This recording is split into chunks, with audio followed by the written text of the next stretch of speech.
សួស្តីអ្នកទាំងអស់គ្នា Welcome back to vlog ទៅស្រុកវគ្គ2សប្តាហ៍ទី2ចឹងបងប្អូនមើលតាមេឃទៅដឹងហើយថាមេឃកំពុងប្រគល់លាន់ហើយក៏បានភ្លៀងហើយមួយមេដែរប៉ុន្តែវាអត់ទាន់រាំងទេចឹងគឺយើងបខំទៅតាំងមេឃនៅភ្លៀងលឹមស្រេចតាមផ្លូវហើយឥឡូវគឺយើងកំពុងជិះដគឺយើងអត់ហ៊ានជិះលឿនទេដោយសារតែមេឃចិត្តភ្លៀងហើយមានខ្យល់ខ្លាំងចឹងបងប្អូនមើលតែទស្សនភាពអ្នកជិះទូកហើយនឹងដបផ្សេងទៅគឺបើកយឺតមែនតើចឹងហើយបន្ទាប់ពីចិត្តដល់ត្រើយគឺមេឃចាប់ផ្ដើមភ្លៀងមកសាថ្មីចឹងគឺអត់បានថតទេបិទកាមេរ៉ាហើយនឹងជិះដល់ផ្ទះញ៉ាំបាយហើយគឺគេងតែម្ដងចឹង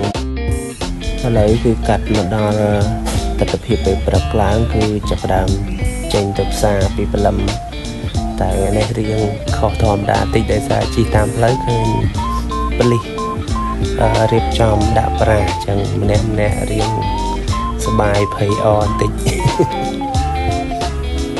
ហើយអ្នកថតនោះគង់និយាយថាចាំមើលពេលទៅផ្ទះវិញទៅតាមផ្លូវណាចាំមើលបើមកអត់ពាក់មួកហ្នឹងដោយសារថាផ្ទះយើងទៅគៀកដែរទៅនេះអត់ហ៊ានទៅវិញណាឲ្យពុកគាត់យកមកយកមកឲ្យមិនទៅវិញកើតខ្លាចគេចាប់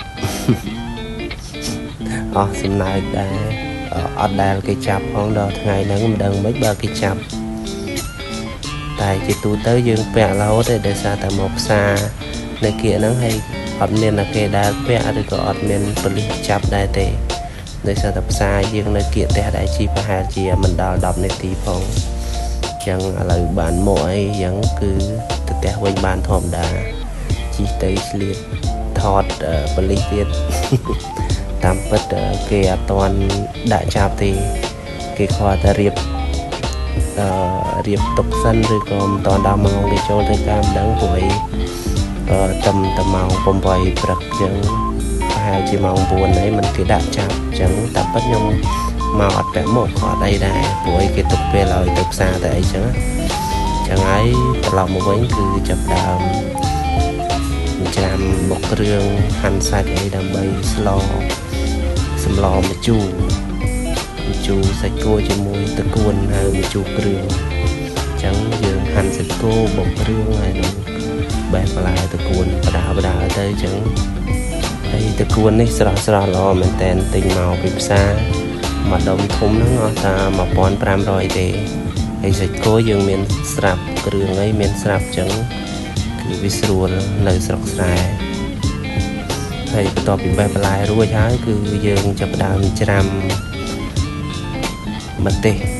ដើម្បីដាក់ឲ្យវាចេញពណ៌ល្អយើងច្រាំវាម៉ត់ហើយគឺ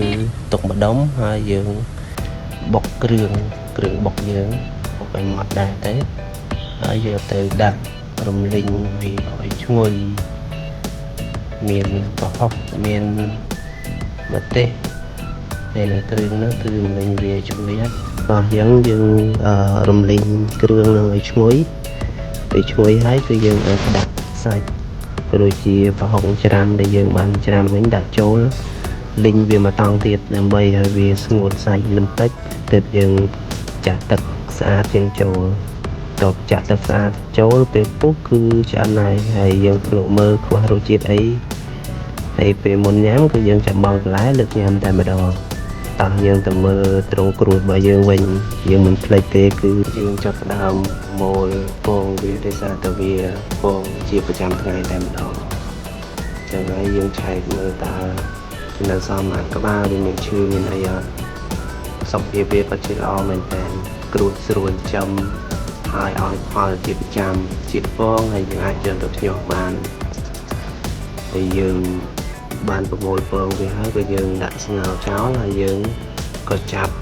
4-5 ដើម្បីធ្វើម្ហូបវាមកពេញផងដែរអញ្ចឹងយើងបានស្ងោរហើយចេះក្មួយសំណក់ញ៉ាំតែញ៉ាំម្នាក់មិនមានកម្លាំងហើយយើងចាប់ដើមធ្វើគ្រួចដើម្បីយកមកទំពេញវិញអត់ភ្លេចមកគឺរឿងវិចឬចាប់បានដែលថាស្រាប់យើងគឺសបោហោមហាមែនតើ ហើយយើងស្វែងមកបានគ្រូតាមវិញនឹង